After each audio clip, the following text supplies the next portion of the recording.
আমাদের বাংলাদেশে মাদ্রাসার শিক্ষা ব্যবস্থাটা এতটাই যে দুর্বল যা বলার মতো কোনো ভাষা নেই। মাদ্রাসার শিক্ষকরা শিক্ষার্থীদের দিয়ে বাড়িতে বাড়িতে চাউল, টাকা পয়সা আদায় করায়। এখন আমার প্রশ্ন হচ্ছে, এটা বাংলাদেশের অধিকাংশ মাদ্রাসাতেই হয় এবং অধিকাংশ জায়গাতেই হচ্ছে। নির্দিষ্ট করে আমি কোনো জায়গার নাম বলতে পারছি না, কারণ গত কয়েকদিন আগে আমি দেখলাম যে কিছু শিক্ষক তার ছাত্রদেরকে নিয়ে বাসায় বাসায় যাচ্ছে এবং বাড়িতে বাড়িতে গিয়ে বাচ্চাদের সাথে করে নিয়ে টাকা এবং চাউল, ধান, গম এগুলা আদায় করছে। এখন আসলে মূল বিষয়টা হচ্ছে যে আমরা যারা অভিভাবক তারা তো চাই আমাদের সন্তানেরা যাতে মাদ্রাসায় শিক্ষায় শিক্ষিত হয়ে এরা কেউ ম্যাজিস্ট্রেট হবে, কেউ জজ হবে, কেউ ডাক্তার হবে, কেউ ইঞ্জিনিয়ার হবে। তবে এরা কি ভিক্ষুক হবে? প্রশ্ন আমার। আর যে মাদ্রাসাতে শিক্ষকরা শিক্ষার্থীদের সাথে করে নিয়ে বাসা বাসায় গিয়ে টাকা পয়সা, চাউল, গম আদায় করে, সে মাদ্রাসাতে কি শিক্ষকরা বেতন পায় না? অবশ্যই পায়। এখন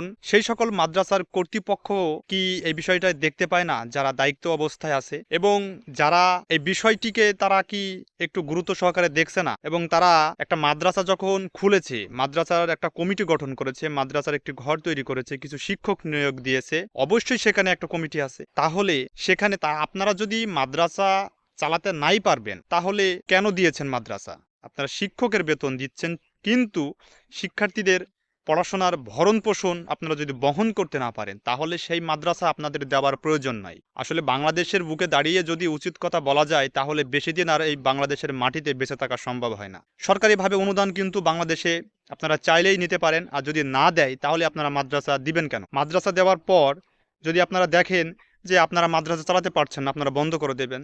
তবু আপনাদের তো কোনো অধিকার নেই যে শিক্ষার্থীদের 7 থেকে 8 বছর, 10 বছর যাদের বয়স, তাদেরকে নিয়ে আপনারা এই যে রোদের তাপে বাড়িতে বাড়িতে গিয়ে ভিক্ষা করাবেন। কারণ আমরা যারা অভিভাবক, আমরা তো চাই না, কখনো চাই না যে আমাদের সন্তানেরা একজন ভিক্ষুক হোক, অন্যের কাছে হাত পাতুক। ইসলাম তো কখনো বলে নাই যে তোমরা অন্যের কাছে হাত পাতো। ইসলাম তো বলেছে তোমার শক্তি সামর্থ্য অনুযায়ী যতটুকু পারো তুমি পরিশ্রম করো এবং চেষ্টা করো। তাহলে ইসলামের দিক দিয়ে যদি বলা যায়, তাহলে আপনারা যারা শিক্ষক তারা আপনারা কিভাবে পারেন একজন শিক্ষার্থীকে 7 থেকে 8 বছরের বাচ্চাকে দিয়ে বস্তা টানানো এবং ভিক্ষা করতে? বাংলাদেশে এটা অনেক জায়গাতে আছে, অনেক জায়গাতেই হচ্ছে, কিন্তু জেনারেল লাইনে যারা পড়াশোনা করে দেখেন তো তারা কি কোনো অন্যের বাড়িতে কি ভিক্ষা করে?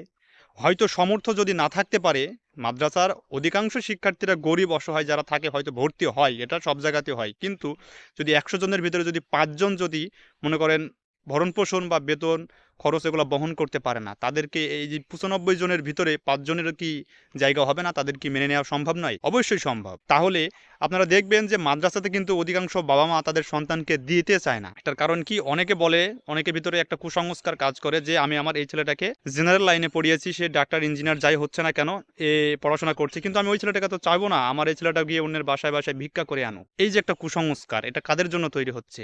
আমরা যারা মাদ্রাসার শিক্ষক, আমরা যারা মাদ্রাসার দায়িত্বরত অবস্থায় আছি, আমরা যারা মাদ্রাসার কর্তৃপক্ষ, এর জন্য দায়ী। আসলে এগুলো যদি বন্ধ না করেন, তাহলে তো আপনাদের মাদ্রাসা দেওয়ার বা কর্তৃপক্ষ মাদ্রাসা তৈরি করার কোনো আপনাদের অধিকার নেই।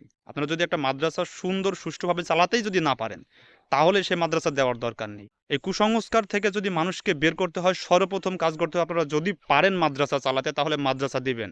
অন্যত্রায় আপনারা বাচ্চাদেরকে দিয়ে শিশুশ্রম করাবেন। 10 কেজি 15 কেজির বস্তার চাউল, ধান, গম একটা বাচ্চা যদি টানে, তাহলে সেটা একটা শিশুশ্রমের ভিতরে পড়ছে, এটা একটা আইনগত অপরাধ। এটা আপনাদের বুঝতে হবে। যদি বলি মাদ্রাসার কোনো শিক্ষকের সন্তান কি অন্যের বাড়িতে বাড়িতে গিয়ে চাউল, টাকা ভিক্ষা করে? করে না তো, কেউ করে না। তাহলে আমাদের দেশের জনগণ, আমাদের দেশের মানুষ এই বিষয়টিকে চোখে দেখে না? দেশের কর্তৃপক্ষ যারা আছে, আইন আদালত, এগুলোকে দেখে না? মাদ্রাসা ছাত্ররা কেন অন্যের বাড়িতে ভিক্ষা করবে? যদি ভিক্ষায় যদি করতে হবে, তাহলে পড়াশোনা করে তারা কি শিখবে? অন্যের কাছে হাত পাতা, এটাই কি শিখবে শিক্ষকের কাছ থেকে? মানুষকে ভালো শিক্ষা দিতে গিয়ে যদি মানুষকে ভিক্ষা করানো শেখানো হয়, তাহলে সে শিক্ষার কোনো প্রয়োজন নাই।